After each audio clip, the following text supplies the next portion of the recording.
आज हम लोग परमेय संख्याओं के बारे में पढ़ेंगे।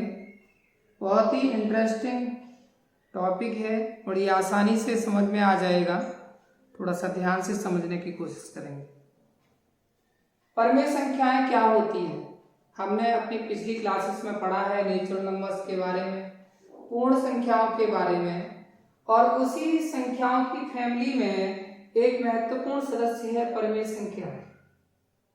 परमेय संख्याएं कोई भी नंबर जिसको हम P/Q के रूप में लिख सकते हो, ऐसी कोई भी नंबर जिसको हम P/Q के रूप में लिख सकें, वो सारी की सारी नंबर्स परमेय संख्याएं कहलाती हैं। इंग्लिश में इसको हम रेशनल नंबर्स कहते हैं। Rational numbers.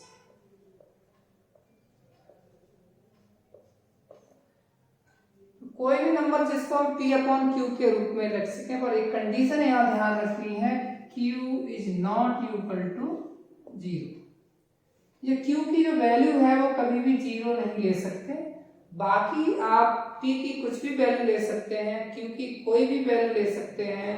आपने जो पिछली क्लासेस में पढ़ रखी हैं, इंटीजर्स पढ़ रखे हैं, नेचुरल नंबर्स पढ़ रखी हैं, उनमें से कोई भी number, suppose 1 2 3 4 5 6 and dot dot dot, ये कोई भी नंबर, इनको हम लोग कहते हैं नेचुरल नंबर्स। तो जो P की वैल्यू है वो इनमें से कुछ भी हो सकती है। कोई भी इंटीजर ले सकते हैं, -1 -2 -3 -4 एंड +1 +2 +3 +4, कुछ भी ले सकते हैं। और 0, ये 0 केवल हम P की जगह पर ले सकते हैं, हम Q की जगह पर कभी भी 0 नहीं ले सकते। तो आपको डेफिनेशन ध्यान रखनी है कि ऐसी कोई भी संख्या जो P/Q के रूप में लिखी जा सकती हो, उसको हम परमेय संख्या कहेंगे। बस एक कंडीशन याद रखेंगे कि Q का मान कभी भी 0 नहीं हो सकता। इस आधार पर अगर हम इसके कुछ एग्जाम्पल्स देखें तो आप देख सकते हैं कि हमारे पास है 7/2।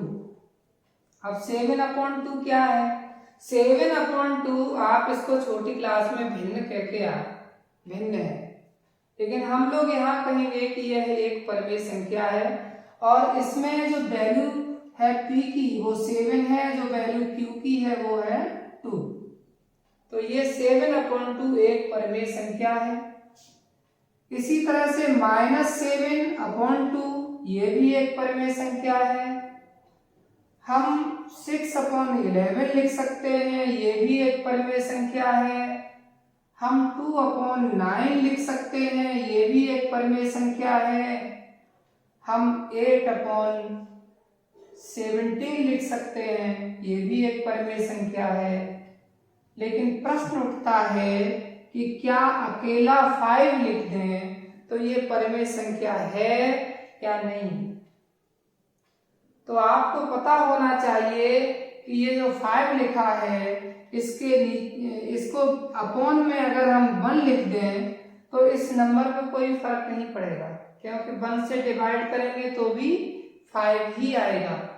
लेकिन इससे हमारा काम चल जाएगा। ये वैल्यू है P की और ये वैल्यू है Q की, तो ये भी एक परमेय संख्या हो गई। इसलिए कभी भी अगर 5 अकेला लिखा है तो ये परमेय संख्या होगी। अगर 7 अकेला लिखा है ये परमेय संख्या होगी। अगर 0 अकेला लिखा है तो ये भी परमेय संख्या होगी, क्योंकि हम इसके नीचे 1 लिख सकते हैं। इस तरह से 0/1 ये भी एक परमेय संख्या है। पर ध्यान देने की बात यह है कि कभी भी आप 1/0 ना लिखें, क्योंकि जो वैल्यू है Q की वो कभी भी 0 नहीं हो सकती। इसका कुछ कारण है। कारण क्या है कि 1/0 अपरिभाषित बोला जाएगा। अपरिभाषित क्यों बोला जाता है? क्योंकि हम जीरो का भाग अगर 1 में दें तो वो तो चलता ही चला जाएगा। आप जीरो का टेबल पढ़िए, जीरो आप कहेंगे जीरो का टेबल तो होता ही नहीं है। भाई टेबल क्यों नहीं होता? टेबल तो जीरो का भी होता है। 0 1 जा 0, 0 2 जा 0, 0 3 जा 0। तो आप कभी जब जीरो का 1 में भाग लगाएंगे तो वो तो चलता ही चला जाएगा। इसीलिए 1/0 के स्थान पर हम लोग अपरिभाषित लिखते हैं और या फिर अनंत लिखते हैं, और इसके लिए एक चिन्ह होता है जो आपको याद रखना है। 1/0 इक्वल अनंत, अपरिभाषित या इन्फिनिटी, इनफाइनाइट, कुछ भी कह सकते हैं। तो इस सिचुएशन को छोड़ करके बाकी आप 0/1 लिखें, 7/5 लिखें, 2/6 लिखें, 1/7 लिखें, -1/-7 लिखें, -7/5 लिखें, कुछ भी लिखें, सभी की सभी क्या कहलाएंगी? परिमेय संख्याएं कहलाएंगी। एक बार दोबारा से समझने की कोशिश करें। Any number which can be written in the form of P/Q is called a rational number. Any number which can be written in the form of P/Q is called a rational number, except Q is not equal to 0. जो Q की value है वो 0 नहीं हो सकती, बाकी आप कुछ भी ले सकते हैं।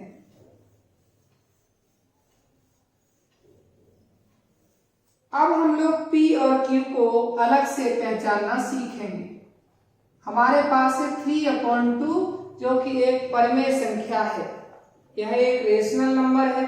इसमें जो वैल्यू है P की वो कितना है? 3, और जो वैल्यू है Q की वो कितना है? 2। तो फिर ये एक रेशनल नंबर है। 3/2 एक परिमेय संख्या है। हमारे पास है 4/6।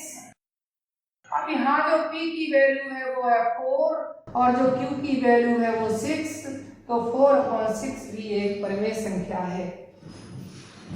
हमारे पास है -7। यहाँ जो P की वैल्यू है वो है -7 और यहाँ जो Q की वैल्यू है वो आप कह देंगे पता नहीं। लेकिन अभी थोड़ी देर पहले मैंने आपको बताया था कि पता नहीं कहने से काम नहीं चलेगा। इसके नीचे आप क्या लिख देंगे? 1। तो Q की वैल्यू क्या हो गई? 1। तो -7 भी एक परिमेय संख्या है। हमने लिखा 0। अब यहाँ आप कहेंगे कि P की वैल्यू क्या है? 0 एंड Q की वैल्यू क्या है? आप कह देंगे पता नहीं।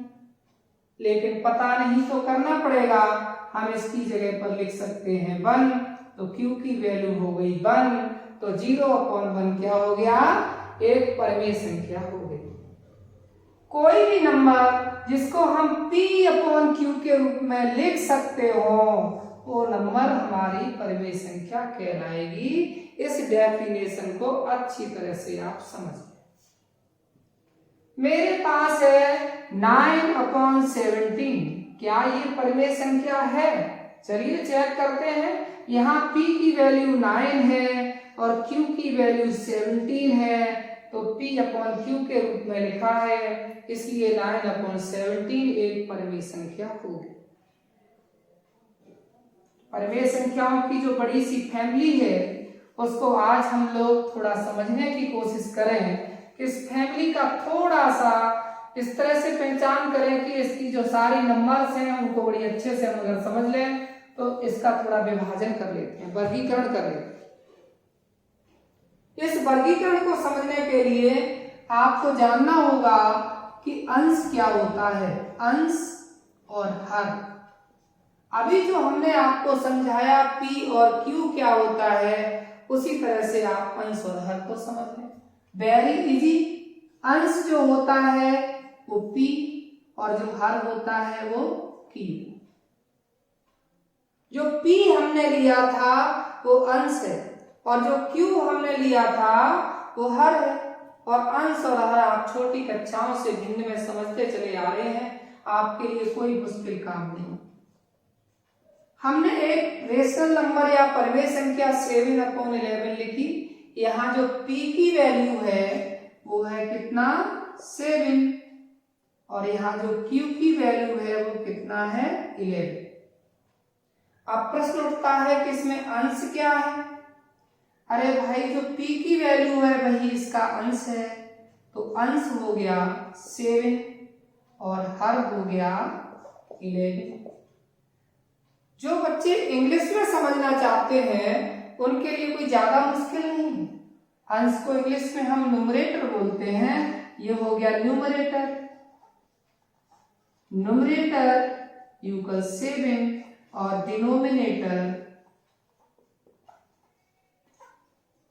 इक्वल 11।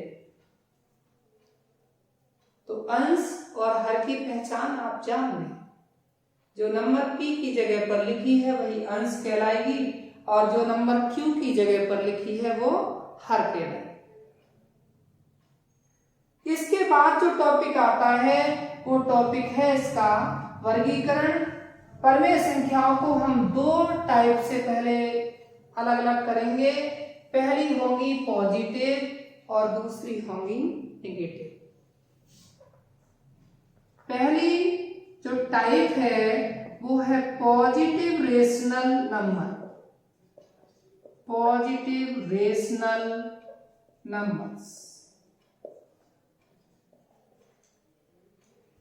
पॉजिटिव रेशनल नंबर्स क्या होती हैं?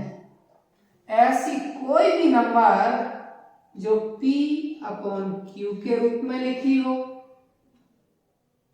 या फिर -p/-q के रूप में लिखी हो, इसमें कोई नेगेटिव साइन नहीं है, जब कोई नेगेटिव साइन नहीं है तो इसको पॉजिटिव रेशनल नंबर कहेंगे। हिंदी में इसको कहते हैं धनात्मक परमेय संख्या।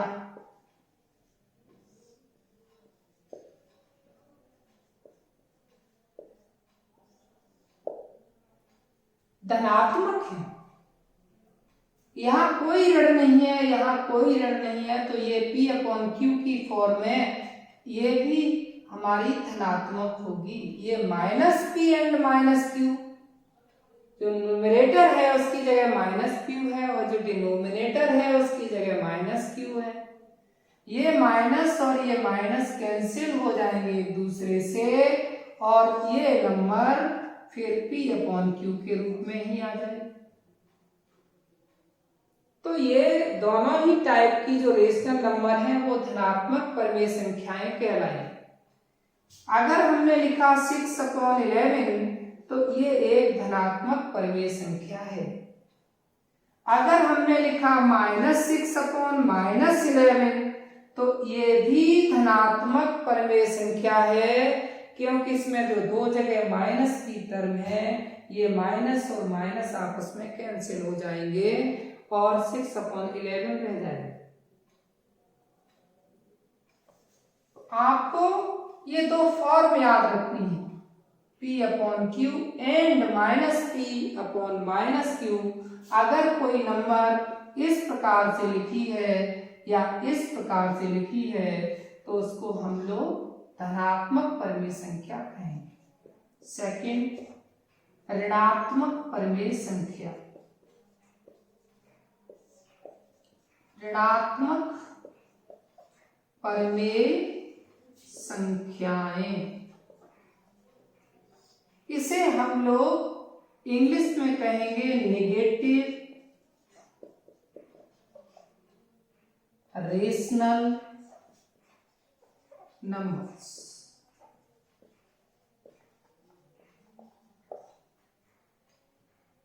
Negative rational.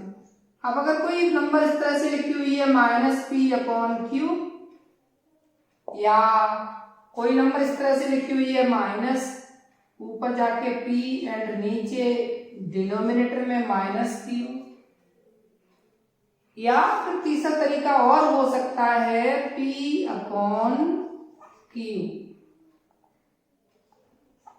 और तीनों में फर्क क्या है, यहाँ जो न्यूमरेटर है वो माइनस में है, यहाँ जो डिनोमिनेटर है वो माइनस में है, और यहाँ जो न्यूमरेटर और डिनोमिनेटर की बीच में जो अपॉन की साइन है उस चिन्ह के ठीक सामने माइनस का चिन्ह लगा हुआ है।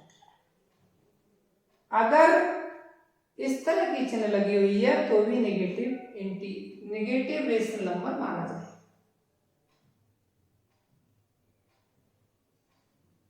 इसके बाद अगला जो टॉपिक है वो भी हम समझेंगे, उसके बाद फिर कुछ एग्जाम्पल्स देखेंगे। अगला टॉपिक इसका होता है समतुल्य परिमेय संख्याएं। समतुल्य, और इसको इंग्लिश में कहते हैं equivalent. Equivalent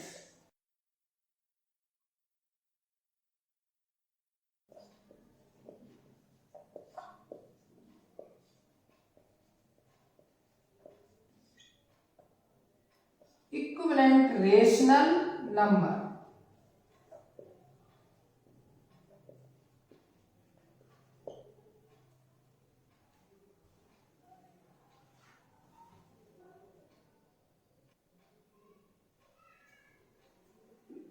equivalent rational numbers को कैसे समझेंगे, जैसे हमारे पास एक रेशनल नंबर है जो हमने 1/2 लिखा। अब इसकी इक्विवेलेंट रेशनल नंबर्स निकालनी है तो बहुत ही इजी है, जो टेबल्स या पहाड़े हमने पढ़ रखे होते हैं उन्हीं की मदद से हम इक्विवेलेंट रेशनल नंबर लिख सकते हैं। 1/2 इज मल्टीप्लाइड विद 2। हमने न्यूमरेटर और डिनोमिनेटर दोनों में 2 का गुणा किया। यहां भी आप चाहें तो 1 का मल्टीप्लाई कर सकते हैं। फिर हमने 1/2 मल्टीप्लाइड विद 3, न्यूमरेटर में भी 3 का मल्टीप्लाई, डिनोमिनेटर में भी 3 का multiply. 1/2 multiplied with 4 and 4 and so on. आगे भी जा सकते हैं आप 5, 6 वगैरह से मल्टीप्लाई करके। तो दिस कैन बी रिटन, इसको हम लिखेंगे 1/2 और it can be written as 2 1 जा 2 and 2 2 जा 4, so 2/4 and 3/6 and 4/2, 4/8। तो ये जो नंबर्स हमें मिली 2/4, 3/6 and 4/8, ये समतुल्य परिमेय संख्याएं कहलाए। तो किसी भी रेशनल नंबर को हम किसी एक नंबर से मल्टीप्लाई करें न्यूमरेटर और डिनोमिनेटर को, तो एक नई रेशनल नंबर प्राप्त नहीं होती है, बल्कि उसकी समतुल्य परिमेय संख्या प्राप्त होती है। ऐसी रेशनल नंबर को हम न्यू रेशनल नंबर नहीं कहेंगे, इसको नई नहीं है वो कोई, वो इसकी इक्विवेलेंट है। इक्विवेलेंट रेशनल नंबर है, समतुल्य परिमेय संख्या है।